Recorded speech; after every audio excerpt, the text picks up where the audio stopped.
ಅರೆ ಕಡಿಮೆ ಹಾಕು ಆದ್ರೆ ಅಸಲಿ ಹಾಕು. MDH ಕಾಶ್ಮೀರಿ ಕೆಂಪು ಮೆಣಸಿನ ಪೌಡರ್. MDH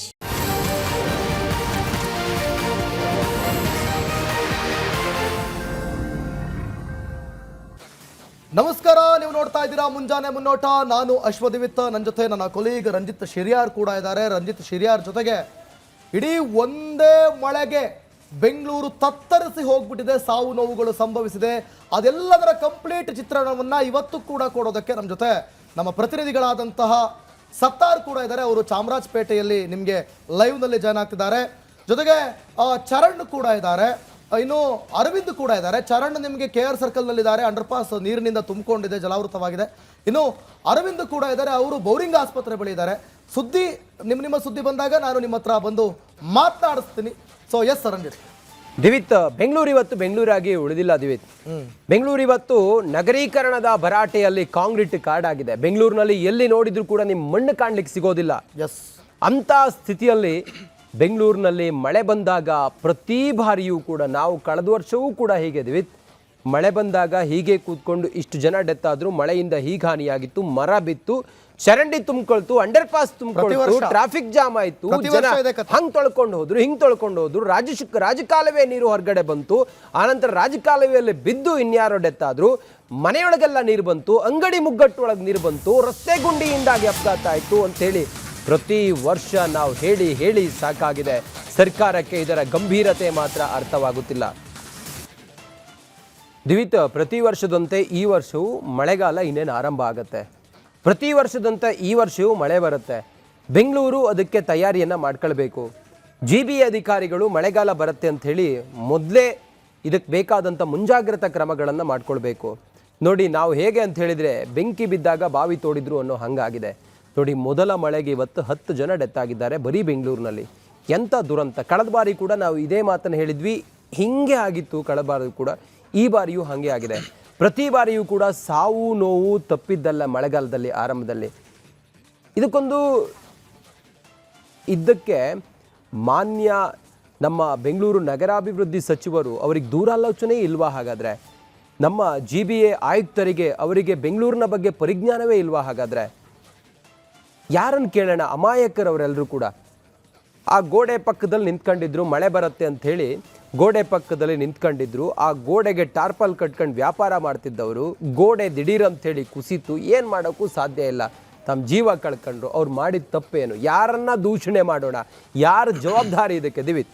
ಸೊ ನೋಡಿ, ಈಗ ಶಿಕ್ಷಣ ಸಚಿವರು ಶರಣಪ್ರಕಾಶ್ ಪಾಟೀಲ್ ಆ ಕಡೆ ಹೋಗಿದಾರಂತೆ, ವೈದ್ಯಕೀಯ ಶಿಕ್ಷಣ ಸಚಿವರು ಅಲ್ಲಿ ಆ ಕಡೆ ಎಲ್ಲವನ್ನು ಕೂಡ ಗಮನಿಸ್ತಾ ಇದಾರಂತೆ. ನಿನ್ನೆ ಸಿದ್ದರಾಮಯ್ಯನವರು ಕೂಡ ಭೇಟಿ ಕೊಟ್ಟಿದ್ರು. ಸೊ ಆದ್ಮೇಲೆ ಎಲ್ಲರೂ ಬರ್ತೀರಾ? ಬರ್ತಾ ಇದಾರೆ, ನೋಡ್ತಾ ಇದಾರೆ, ಓಕೆ. ಎಲ್ಲ ಆದ್ಮೇಲೆ ಬರ್ತೀರಾ, ನೋಡ್ತೀರಾ, ಅಲ್ಲಿ ಏನಾಯ್ತು ಮಾಹಿತಿ ತಗೊಳ್ತೀರಾ? ಸೊ ಇಲ್ಲಿವರೆಗೂ ನಿಮಗೆ ಈಗ ದಾಖಲೆಯ ಮಳೆ ಆಗಿದೆ ಬೆಂಗಳೂರಿನಲ್ಲಿ, ಮೊದಲ ಮಳೆ ದಾಖಲೆಯ ಮಳೆ ಆಗಿದೆ. ಅದ್ರ ಜೊತೆಗೆ ದಾಖಲೆಯ ಬಿಸಿಲು ಕೂಡ ಆಗಿದೆ ಬೆಂಗಳೂರಿನಲ್ಲಿ.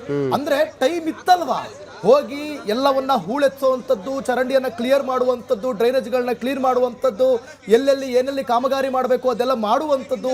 ಮಾಡೋದಕ್ಕೆ ನಿಮಗೆ ಸುಮಾರು 4 ತಿಂಗಳಿಂದ ಟೈಮ್ ಇತ್ತಲ್ವಾ? ಎಲ್ಲ ಆದ್ಮೇಲೆ ಸ್ಥಳಕ್ಕೆ ಭೇಟಿ ಕೊಟ್ಟು ಯಾಕ್ರಿ ಹಿಂಗ್ ಮಾಡಿದ್ರಿ ಅಂತಂದ್ರೆ ಆಗುತ್ತಾ? ಆಗಲ್ಲ. ಬನ್ನಿ ನೋಡೋಣ. ಎಸ್,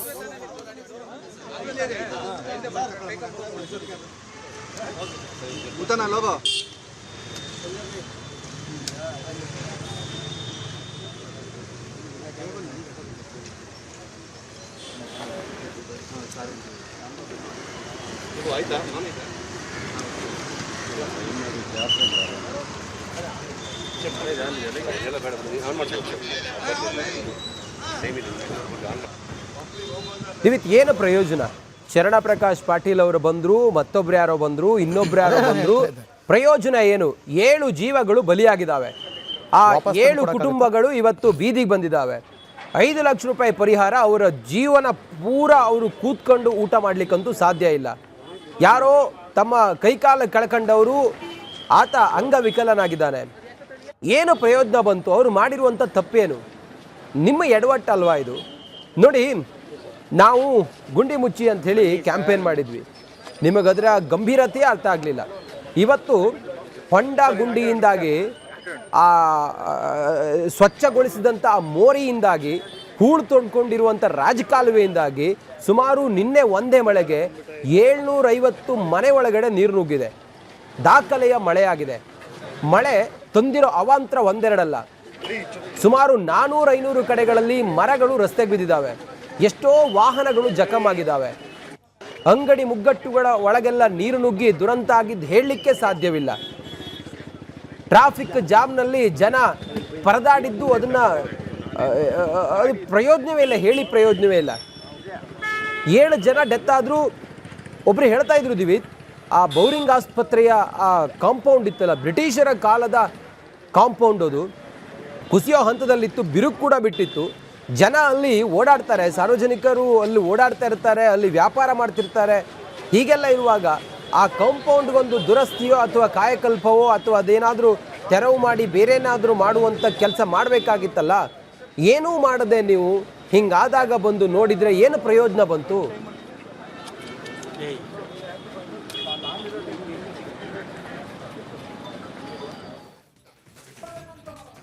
ಅಥವಾ ಸಂಬಂಧಪಟ್ಟ ಇಲಾಖೆಯಿಂದ ಒಂದು ರಿಪೋರ್ಟನ್ನು ತೆಗೆದುಕೊಂಡು ಅದನ್ನು ಮುಂದೆ ಕಳೆದ 3 ತಿಂಗಳಿಂದೇನು ಗೋಡೆ ಸಂಖ್ಯೆಯಿಂದ ಮಳೆ ಬಂದಾಗ ನೀರು ಬರ್ತಾ ಇತ್ತಂತೆ. ನಿರ್ಲಕ್ಷ್ಯತೆ ಇದೆ ಸರ್. ಇನ್ಸಿಡೆಂಟ್ ಆದ ನಂತರದಲ್ಲಿ ಮುಂಜಾಗ್ರತೆ ಕ್ರಮಗಳನ್ನು ಕೈಗೊಳ್ಳೋದಿದೆ ಸರ್. ಬಟ್ ಆದರೆ ಇಷ್ಟು ಅಂದರೆ ಮೇಲ್ಗಡೆ ಮಣ್ಣು ಹಾಕಿದ್ದಾರೆ, ಸ್ವಲ್ಪನಾದರೂ ಅದೇ ಚೆಕ್ ಮಾಡಿಸ್ತೀನಿ, ಅದೇನು ರೀಸನ್ ಇದೆ, ಯಾವಾಗ ಹಾಕಿದ್ದಾರೆ, ಇದು ಯಾವಾಗ ಆಗಿದೆ. ಯಾಕಂದರೆ ಇದು ಭಾಳ ಹಳೆಯ ಒಂದು ಕಟ್ಟಡ ಇದೆ. ಇದು ಕಾರಣ ಏನು ಅಂತಕ್ಕಂಥ ಟೆಕ್ನಿಕಲ್ ಪರ್ಸನ್ಸ್ ಹೇಳ್ಬೋದು, ಅದನ್ನ ಎನ್ಕ್ವೈರಿ ಮಾಡಿಸ್ತೀನಿ. Yes sir. ನೋಡಿ ರಂಜಿತ್, ನೀವು ಹೇಳ್ತಾ ಇದ್ರಿ ಆಮೇಲೆ ಬಂದ್ರೆ ಏನು ಪ್ರಯೋಜನ ಅಂತ. ಫಾರ್ ಎಕ್ಸಾಂಪಲ್ ನಿಮಗೆ ಬೆಸ್ಟ್ ಎಕ್ಸಾಂಪಲ್ ಕೊಟ್ಟುಬಿಡ್ತೀನಿ ನಿಮಗೆ. KR ಸರ್ಕಲ್ 2024 ಹೈದರಾಬಾದಿನ ಯುವತಿ ಅಲ್ಲಿ ಸಾವನ್ನಪ್ತಾಳೆ. ಆ ನೀರಿಗೆ ತುಂಬಿಕೊಂಡು ನಮ್ಗೆ ಗೊತ್ತಲ್ಲ, ಹರಸಾಹಸ ಪಟ್ಟಿದೀವಿ ನಾವೆಲ್ಲರೂ ಕೂಡ ಅಲ್ಲಿ ಹೋಗಿದೀವಿ. ಅಲ್ಲಿ ಕುಟುಂಬಸ್ಥರನ್ನ ಕಾಪಾಡೋಷ್ಟೊಳಗೆ ಕೊನೆಗೆ ಆ ಯುವತಿ ಬದುಕಲಿಲ್ಲ. ರೇಖಾಪ್ರಭಾ ಅನ್ನುವಂತ ಅವ್ರ ಹೆಸರು. ಅಲ್ಲಿಗೆ ಅಧಿಕಾರಿಗಳು ಹೋಗ್ತಾರೆ, ಸರ್ವೆ ಮಾಡ್ತಾರೆ, ಎಲ್ಲ ಮಾಡ್ತಾರೆ.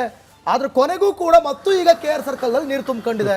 ಅದನ್ನ ಸರಿ ಮಾಡೋದಕ್ಕಾಯ್ತಾ? ನೋಡಿ ಅಲ್ಲಿ, ನೋಡಿ ವಿಜುವಲ್ ಅಲ್ಲಿ ಈಗಲೂ ಕೂಡ ನೀರು ತುಂಬಿಕೊಂಡಿದೆ. ನೀವು ಏನ್ ಸರಿ ಮಾಡಿದ್ರಿ ಹಂಗಾದ್ರೆ? ನಿಮಗೆ 3 ತಿಂಗಳು 4 ತಿಂಗಳಿಂದ ಬಿಸ್ಲಿತ್ತಲ್ಲ, ಬೆಂಕಿ ಅಂತ ಬಿಸ್ಲಿತ್ತಲ್ಲ, ನೀವು ಅದಕ್ಕೆ ಸೊಲ್ಯೂಷನ್ ಹುಡುಕ್ಬೋದಿತ್ತಲ್ಲ.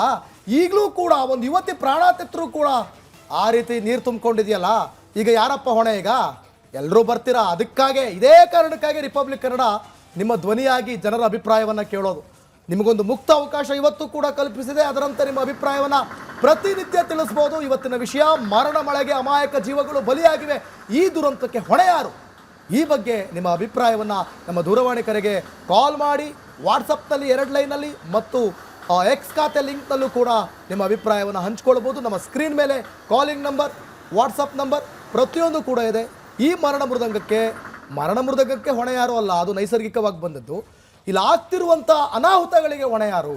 ಇದರ ಬಗ್ಗೆ ನಿಮ್ಮ ಅಭಿಪ್ರಾಯವನ್ನು ಹಂಚ್ಕೊಳ್ಬೋದು. ಮರಣ ಮೃದಂಗ ಆಗೋದಕ್ಕೆ ಕಾರಣ ಯಾರು ಅನ್ನೋದನ್ನು ನಾವು ಆಲೋಚನೆ ಮಾಡಬೇಕು. ನೀವು ಹೇಳಿದ್ವಿ, ರೇಖಾಪ್ರಭಾ ಅನ್ನುವಂಥ IT ಕಂಪ್ನಿಯಲ್ಲಿ ಕೆಲಸ ಮಾಡ್ತಿದ್ದಂತಹ ಒಬ್ಳು ಹುಡುಗಿ ಮೃತಪಟ್ಲಲ್ಲ, ಮತ್ತೆ ಪುನಃ ಈಗ ಹಾಗೆ ಆಗಿದೆ. ಮತ್ತೊಂದು ಜೀವನೋ ಅಥವಾ ಮತ್ತೊಂದು ದುರಂತ ಆಗ್ಬೇಕಾ ಅನ್ನೋದು. ಎಸ್, ನಿನ್ನೆ ಅಮಾಯಕ ಜನ ಸತ್ರಲ್ಲ, ಯಾರು ಹೊಣೆ ಅದಕ್ಕೆ? ಇವತ್ತು ಬಂದು ನಾವು ಹಂಗೆ ಮಾಡ್ತೀವಿ ಹಿಂಗೆ ಮಾಡ್ತೀವಿ ಅಂತೇಳಿ ಹೇಳೋರು, ನೀವು ಏನಾದರೂ ಮಾಡಿದ್ದಿದ್ರೆ ಹಂಗೆ ಆಗ್ತಾನೆ ಇರಲಿಲ್ಲ.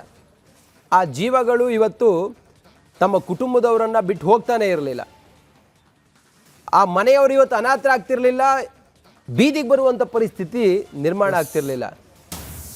ಇಚ್ಛಾಶಕ್ತಿಯ ಕೊರತೆ, ಇವರಿಗೆ ಭವಿಷ್ಯದ ಬಗ್ಗೆ ಆಲೋಚನೆಯೇ ಇಲ್ಲ, ಇವರಿಗೆ ವಿಷನ್ನೇ ಇಲ್ಲ.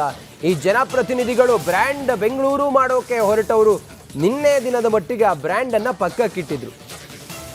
ಮೃತರ ಕುಟುಂಬಕ್ಕೆ 5 ಲಕ್ಷ ರೂಪಾಯಿ ಪರಿಹಾರ ಘೋಷಣೆ ಮಾಡಿದ್ರು. 5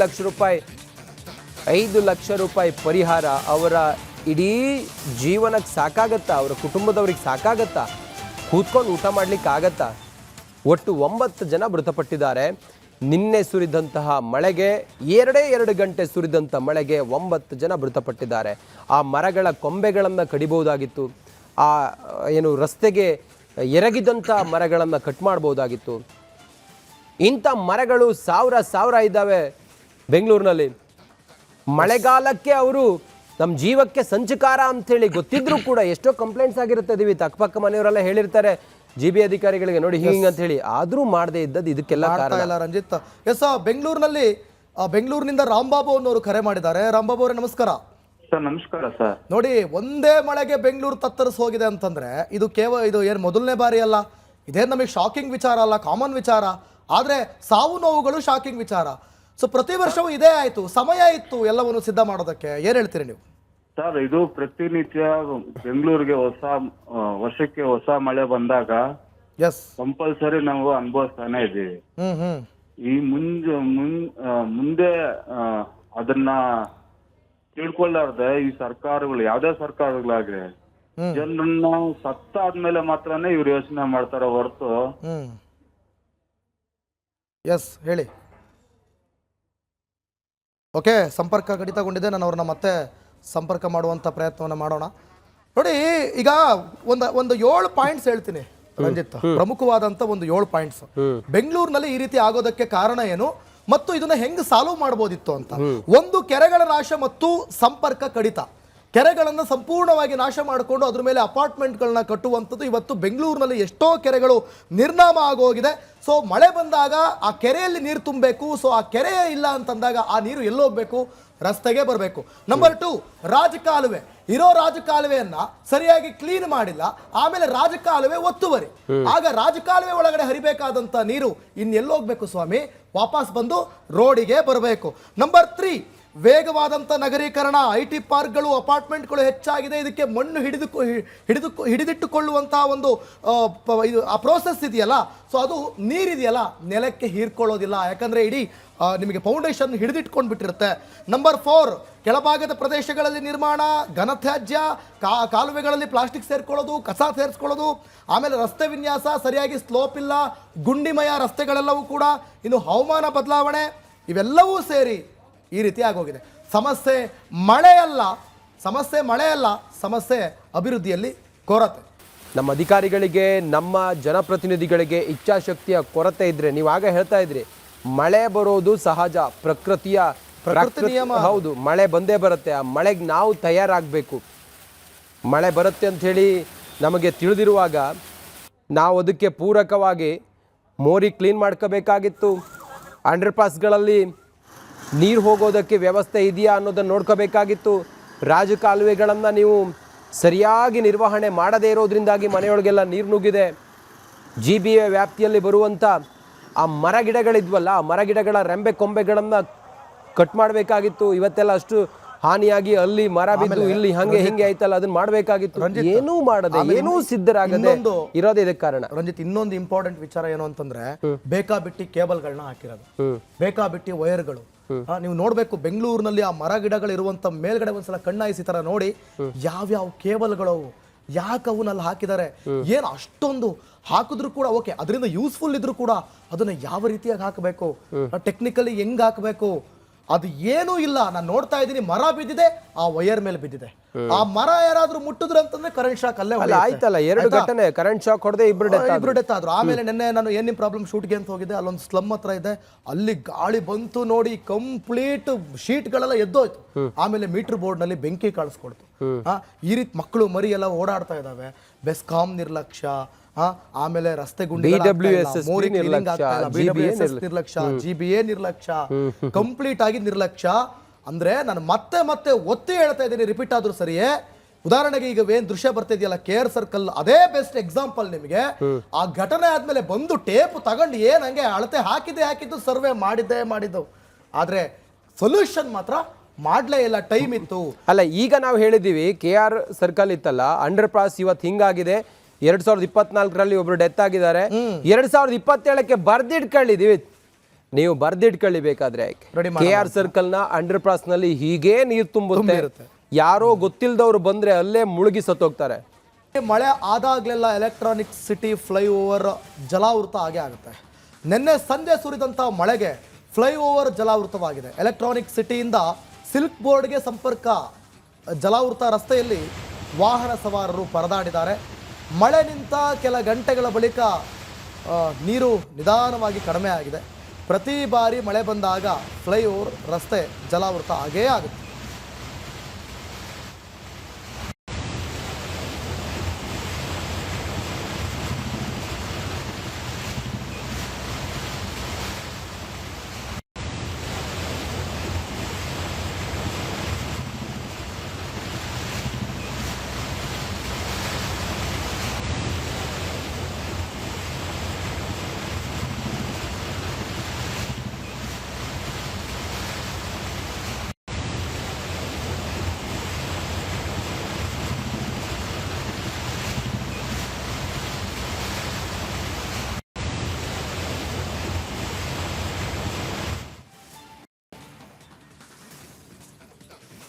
ದಿವಿತ್, ನಾವು KR ಸರ್ಕಲ್ ಬಗ್ಗೆ ಮಾತಾಡ್ತಿದ್ವಿ. 2024ರಲ್ಲಿ ರೇಖಾಪರ್ವ ಡೆತ್ ಆಗಿದ್ರು. ಅದಾದ ನಂತರ 2025ರಲ್ಲೂ KR ಸರ್ಕಲ್ನಲ್ಲಿ ಮಳೆ ಬಂದಾಗ ನೀರು ತುಂಬಿಕೊಂಡಿತ್ತು. ಅಂಡರ್ ಪಾಸ್ನಲ್ಲಿ 2026 ಮೊದಲ ಮಳೆ KR ಸರ್ಕಲ್ನಲ್ಲಿ ಮತ್ತೆ ನೀರು ತುಂಬಿಕೊಂಡಿದೆ. KR ಸರ್ಕಲ್ ಅಂಡರ್ ಪಾಸ್ನಲ್ಲಿ ವಿಧಾನಸೌಧಕ್ಕೆ ಕೂಗಳತೆ ದೂರ. ಗೊತ್ತಿರೋರು ಗೊತ್ತಿಲ್ಲದವರು ಆ ರಸ್ತೆಯಲ್ಲಿ ಬಂದರೆ ಅಷ್ಟು ಹೊಂಡ ಇದೆ, ಅಷ್ಟು ಡೀಪ್ ಇದೆ ಅನ್ನೋದು ಯಾರಿಗೂ ಗೊತ್ತಾಗೋದಿಲ್ಲ. ಏನಾದರೂ ವೆಹಿಕಲ್ನಲ್ಲಿ ಒಳಗಡೆ ಹೋದರು ಅಂತೇಳಿ ಹೇಳಿದರೆ ಮುಂದಕ್ಕೆ ಹೋಗೋಕ್ಕೂ ಆಗಲ್ಲ, ಹಿಂದಕ್ಕೆ ಬರೋಕ್ಕೂ ಆಗಲ್ಲ. ಇವತ್ತು ಹೆಂಗಾಗಿದೆ KR ಸರ್ಕಲ್ ಅನ್ನೋದನ್ನು ತಾವು ನೋಡಿ. ಅಂಡರ್ ಪಾಸ್ನಲ್ಲಿ ಎಷ್ಟು ನೀರು ತುಂಬಿಕೊಂಡಿದೆ ನೋಡಿ. ಆ ನೀರು ಹರಿದು ಹೋಗೋದಕ್ಕೆ ಅಲ್ಲಿ ಮೋರಿ ಇತ್ತಲ್ಲ, ಆ ಮೋರಿಯನ್ನು ಬಿಡಿಸ್ಲಿಲ್ಲ. ಕಸ ಕಡ್ಡಿ ತ್ಯಾಜ್ಯ ಎಲ್ಲ ತುಂಬಿಕೊಂಡಿದೆ. ಅವೈಜ್ಞಾನಿಕವಾಗಿಯೂ ಕೂಡ ಇದನ್ನು ಮಾಡಿದ್ದಾರೆ. ಹೀಗಾಗಿ KR ಸರ್ಕಲ್ ಮತ್ತೆ ಹಿಂಗಾಗ್ತಿದೆ.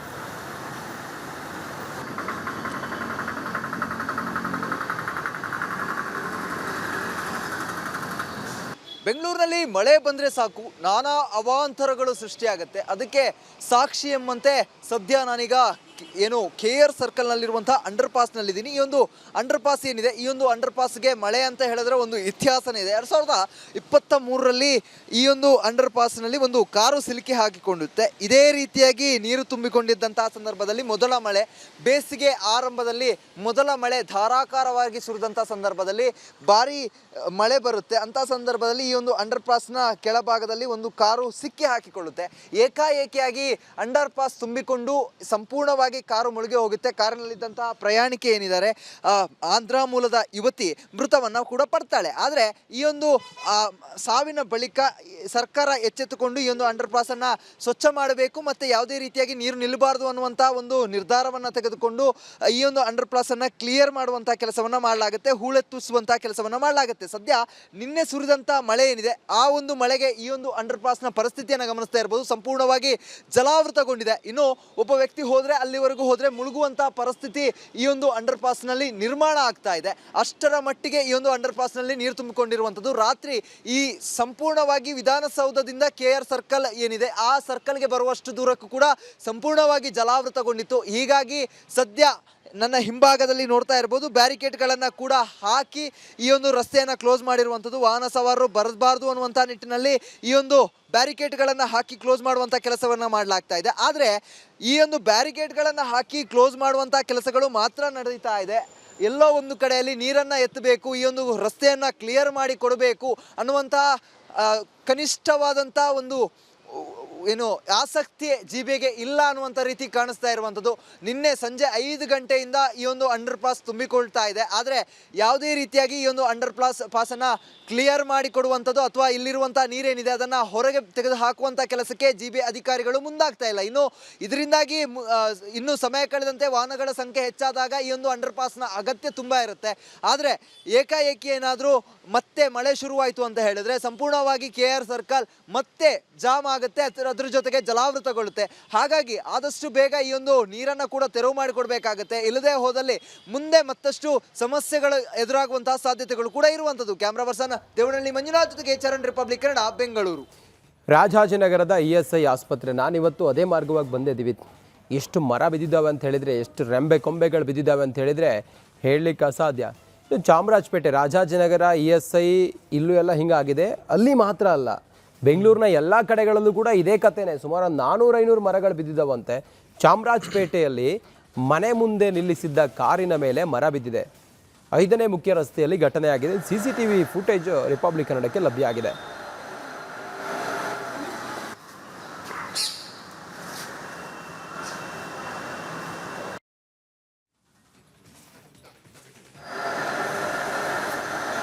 ನಿನ್ನೆ ಸುರಿದಂತಹ ಮಳೆಯಿಂದ ಚಾಮರಾಜಪೇಟೆಯ ಮನೆಯೊಂದಕ್ಕೆ ಇದೀಗ ಮರ ದಿಗ್ಬಂಧನ ಎದುರಾಗಿರುವಂಥದ್ದು.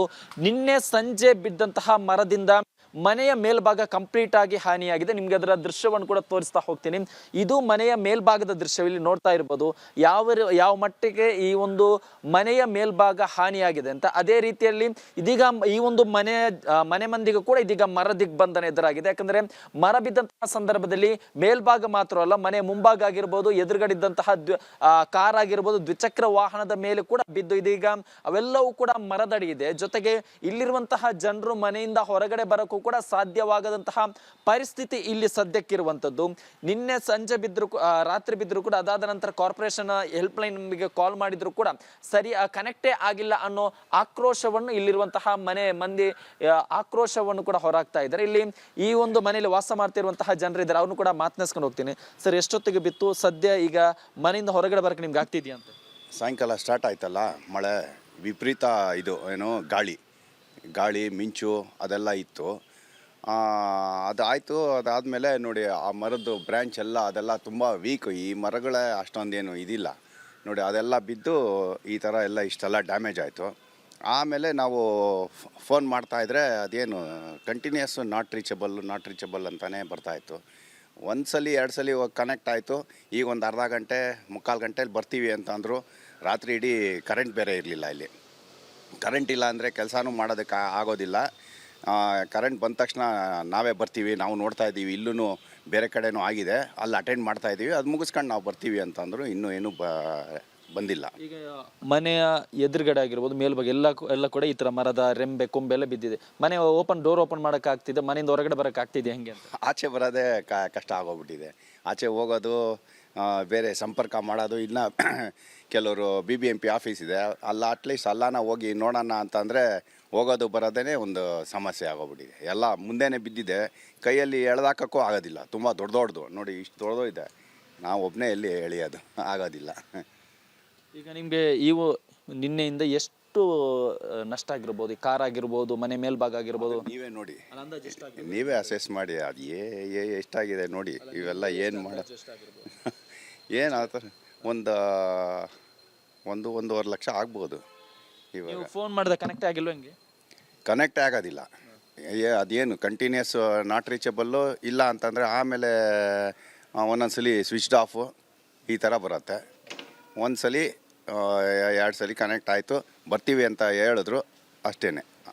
ಇವಿಷ್ಟು ಈ ಒಂದು ಮನೆಯಲ್ಲಿ ವಾಸ ಮಾಡ್ತಿರುವಂತಹ ಜನರ ಮಾತು. ಒಂದು ಮೇಲ್ಭಾಗದಲ್ಲಿ ಬಿದ್ದಂತಹ ಮರದ ಕೊಂಬೆ ರೆಂಬೆ, ತದನಂತರದಲ್ಲಿ ಕೆಳಗಡೆ ಭಾಗದಲ್ಲಿ ಪಾರ್ಕಿಂಗ್ ಮಾಡಿರುವಂತಹ ವಾಹನದ ಮೇಲೆ ಕೂಡ ಬಿದ್ದಿದೆ. ಜೊತೆಗೆ ಇವರ ಮನೆಯ ಎದುರುಗಡೆ ಇರೋ ಗೇಟ್ಗಳು ಕಂಪ್ಲೀಟ್ ಆಗಿ ಇದೀಗ ಮರದ ಕೊಂಬೆ ರೆಂಬೆಯಿಂದಲೇ ಇದೀಗ ಮನೆಯ ಮುಂಭಾಗದಲ್ಲಿ ಕೂಡ ಬಿದ್ದಿರೋದ್ರಿಂದ ಅದು ಮನೆಯ ಡೋರ್ ಕೂಡ ಅಂದರೆ ಗೇಟ್ ಕೂಡ ಓಪನ್ ಮಾಡೋಕ್ಕೆ ಸಾಧ್ಯವಾಗದೆ, ಇವತ್ತು ಇದೇ ಮನೆಯಲ್ಲಿ ಡೋರ್ ಓಪನ್ ಮಾಡೋದು ಸಾಧ್ಯ ಆಗದೆ ಇದೀಗ ಇಲ್ಲೇ ಒದ್ದಾಡುವಂತಹ ಪರಿಸ್ಥಿತಿ ಇದೆ. ನಾವು ಬೆಳಗ್ಗಿನ ಈ ಕೆಲಸಕ್ಕೂ ಕೂಡ ಹೊರಗಡೆ ಹೋಗಿಲ್ಲ, ಅಂದರೆ ಏನಾದರೂ ಮನೆಗೆ ಐಟಮ್ ತರಬೇಕು, ಅದಕ್ಕೂ ಕೂಡ ಹೊರಗಡೆ ಹೋಗೋಕ್ಕೆ ಸಾಧ್ಯ ಆಗಿಲ್ಲ. ಪಕ್ಕದಲ್ಲೇ GB ಆಫೀಸ್ ಇದೆ, ಅಲ್ಲಿ ಹೋಗಿ ನಮ್ಮ ಕಷ್ಟವನ್ನು ಹೇಳ್ಬೇಕಂದ್ರೂ ಕೂಡ ನಮಗೆ ಮನೆಯಿಂದ ಹೊರಗಡೆ ಹೋಗೋಕ್ಕೆ ಆಗ್ತಾ ಇಲ್ವಾ ಅನ್ನೋ ಅಲನ್ನು ಇಲ್ಲಿರುವಂತಹ ವ್ಯಕ್ತಿಗಳು ರಿಪಬ್ಲಿಕ್ ಕನ್ನಡ ಮುಂದೆ ತೋಡ್ಕೊಂಡಿರುವಂಥದ್ದು. ಕ್ಯಾಮರಾ ಪರ್ಸನ್ ರಘು ಜೊತೆ Sattar, Republic Kannada, Bengaluru. Yes sir, Ranjith, ನೀವು ಗಮನಿಸ್ತಾ ಇರ್ಬೋದು, ನೆನ್ನೆ ನಾಯಂಡಳ್ಳಿಲೂ ಕೂಡ ನಾನು ಅಲ್ಲಿ ಹೋಗಿದ್ನಲ್ಲ, ಅಲ್ಲೂ ಕೂಡ ನೀರು ತುಂಬಿತ್ತು. ಆಮೇಲೆ ಗಾಂಧಿನಗರದಲ್ಲಿ ಕಂಪ್ಲೀಟ್ ಫ್ರೀಡಮ್ ಪಾರ್ಕ್ ಹೋಗುವಂತ ರೋಡ್ ನಲ್ಲಿ ಮರ ಬಿದ್ದು ಫುಲ್ ಟ್ರಾಫಿಕ್ ಜಾಮ್ ಆಗಿತ್ತು. ಆಫೀಸಿಗೆ ಬರೋದೇ ಹತ್ತತ್ರ 7 ಗಂಟೆಗೆ ಹೊರಟ್ರೆ 9:45 10 ಗಂಟೆ ಹತ್ತತ್ರ ಆಗೋಗಿತ್ತು. ಇದು ಸದ್ಯಕ್ಕೆ ನಮ್ಮ ಬೆಂಗಳೂರಿನ ಒಂದೇ ಮಳೆಗೆ ಆದಂತ ಪರಿಸ್ಥಿತಿ. ಇನ್ನು ಮುಂದಿನ ದಿನಗಳಲ್ಲೂ ಕೂಡ ಮಳೆ ಇದೆ.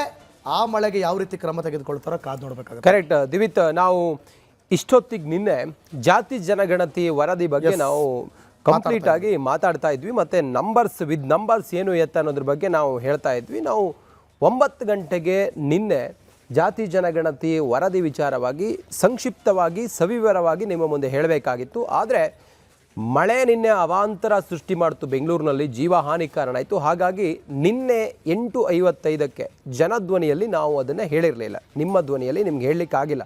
ಇವತ್ತು ನಿಮ್ಮ ಧ್ವನಿಯಲ್ಲಿ ಜಾತಿ ಜನಗಣತಿ ವಿಚಾರವಾಗಿ ಸಂಪೂರ್ಣ ಮಾಹಿತಿಯನ್ನು 8:55ಕ್ಕೆ ನಿಮ್ಮ ಧ್ವನಿಯಲ್ಲಿ ನಾವು ನಿಮ್ಮ ಮುಂದೆ ಪ್ರಸಾರ ಮಾಡ್ತೀವಿ. ಎಸ್ ಇದಾಗಿತ್ತು ಮುಂಜಾನೆ ಮುನ್ನೋಟ. ನಾಳೆ ಮತ್ತಷ್ಟು ಹೊಸ ವಿಚಾರಗಳೊಂದಿಗೆ ಇನ್ನೇನಾಗುತ್ತೆ, ಮತ್ತಷ್ಟು ಮಳೆಗೆ, ಅದೆಲ್ಲ ವಿಚಾರವನ್ನ ತಗೊಂಡು ನಿಮ್ಮ ಮುಂದೆ ಬರ್ತೀವಿ. ಅಲ್ಲಿವರೆಗೂ ನೋಡ್ತಾ ಇರಿ ರಿಪಬ್ಲಿಕ್ ಕನ್ನಡ, ಇದು ನಿಮ್ಮ ಧ್ವನಿ. ಇದರ ಕೆಂಪು ಬಣ್ಣ ಅದ್ಭುತ, ಖಾರ ಕಡಿಮೆ ಆದರೂ ರುಚಿಕರ.